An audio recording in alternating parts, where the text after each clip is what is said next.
वबरकातुहू। अच्छा इस तरह के मैं ये दसना कि MS पेंट दे किस तरह लोगो बनाते हैं। सिंपल लोगो बनाने वास्ते देखो तुसें पिक्चर सपोज तुसां ऐड करके दी पिक्चर में होर भी दस्सां तुसीं किस तरह ऐड कर रखदे हो ते इस दे उत्ते हुण तुसां टैक्स्ट लिखना है जो इत्थे ए उत्ते क्लिक करो ना ए उत्ते क्लिक करके इत्थे छोड़ दो ठीक है। इत्थे इस तो बाद तुसीं कोई भी इत्थों मतलब कि इसदा फॉन्ट और सिलेक्ट कर रखदे हो ते तुसां दी अपनी मर्जी है सो आप दी उत्ते तुसां केह्ड़ा करना है ठीक है। ते अगर सपोज मैं इत्थों कोई फॉन्ट मिसाल दे तौर ते कोई भी देख जेह्ड़ा तुसें अच्छा लगदा है तुसीं फॉन्ट जेह्ड़ा है कि अपने हिसाब नाल सिलेक्ट करके ना ते जेह्ड़ा तुसें अच्छा लगे मैं इत्थे जेह्ड़ा है ना एह् वाला चुकना फॉन्ट ठीक है। फॉन्ट के मैं सॉरी इत्थे इस सेट में करके ना इत्थे अच्छा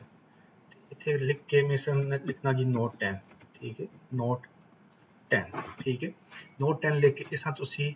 मिसाल के तौर पर रंग चेंज कर दो इत्थे जुल्दे रंग चेंज करके रत्ता रंग ला के नोट 10 लिखो इत्थे लिख छोड़ो ठीक है। इस तो बाद जेह्ड़ा है कि तुसीं इस तरह कर छोड़ा ठीक है नोट 10 ठीक है। नोट 10 तुसें लिख छोड़ेआ ना उस तो बाद तुसें केह् करना मिसाल के तौर पर तुसें इत्थे हुण तुसीं आखदे हो ना मैं कोई पिक्चर भी नाल ऐड करां या कोई होर डाटा ऐड करदे हो नाल इत्थे पिक्चर भी ऐड करदे हो तुसीं अपने जिस फोल्डर बिच हो उस फोल्डर ते जुड़ो ठीक है। उस फोल्डर में कोई भी तुसां कोल जेह्ड़ी तस्वीर होवे किसी किस्म दी भी मैं चेक करके ना मेरे कोल कोई अगर तस्वीर है ते मेरे ख्याल नाल मेरे कोल कोई तस्वीर नहीं है लेकिन मैं देख के ना एक और कोई भी तस्वीर जेह्ड़ी है ना मैं इत्थे चेक करके ना अच्छा अच्छा एह् वाली तस्वीर में चेक करना या मैं एह् वाली तस्वीर या एह् केह्ड़ी तस्वीर है चलो लेट मी ओपन एंड मैं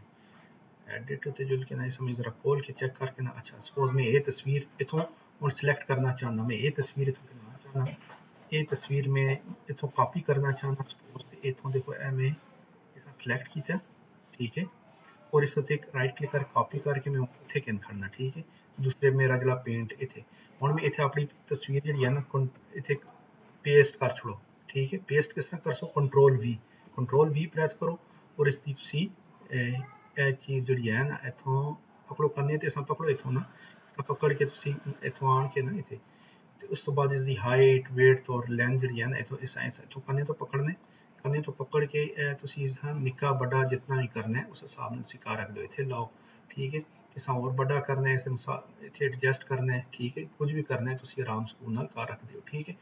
ਤੇ ਕੋਈ ਟੈਕਸਟ ਲਿਖੋ ਜੋ ਕੁਝ ਵੀ ਲਿਖਦੇ ਹੋ ਤੁਸੀਂ ਉਸੇ ਪਹਿਲੇ ਲਿਖ ਸਕਦੇ ਹੋ ठीक है। मिसाल के तौर पर हम किसी और टैक्स्ट लिखना चाहते हो कलर चेंज करना चाहते हो बैकग्राउंड का कलर चेंज करना चाहते हो इसे कर रखते हो कोई और इतने स्टार या कुछ और चीज़ पाना चाहते हो वो डाउनलोड गूगल पर जुल के करके होते उस तो बाद इतने तुसी और चीज़ा भी लिख के दो ठीक है। ये MS पेंट है ठीक है। उस तो बाद असा सेव करके नो फाइल ते जुल के इसा सेव एज करो या सेव करो सेव करने से इसा ना लिख छोड़ो जी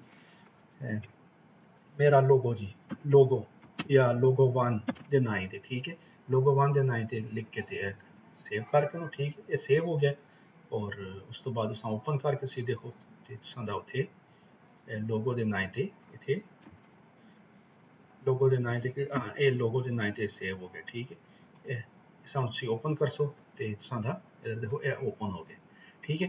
ते इस तरीके नाल तुसीं कोई भी जेह्ड़ी है कोई भी प्रोजेक्ट बना सकदे हो ते फर्दर मतलब है कि कोई काम करना चाहते हो इफेक्ट पाना चाहते हो तुसीं इफेक्ट भी पा सकदे हो मिसाल के तौर पर एह्दा इफेक्ट पाना चाहते हो ये इफेक्ट पाना चाहते हो ये इफेक्ट पाना चाहते हो ये तुसीं 3D लोगो इसकी जरूरत नहीं है बस ये बहरहाल ये तुसां दा बन गया ठीक है। ते मेरे ख्याल नाल बड़ा ईजी है हुण मैं जुल के जरा बंद कर छोड़ना मैं वीडियो पे छोड़ना स्टॉप कर छोड़ना।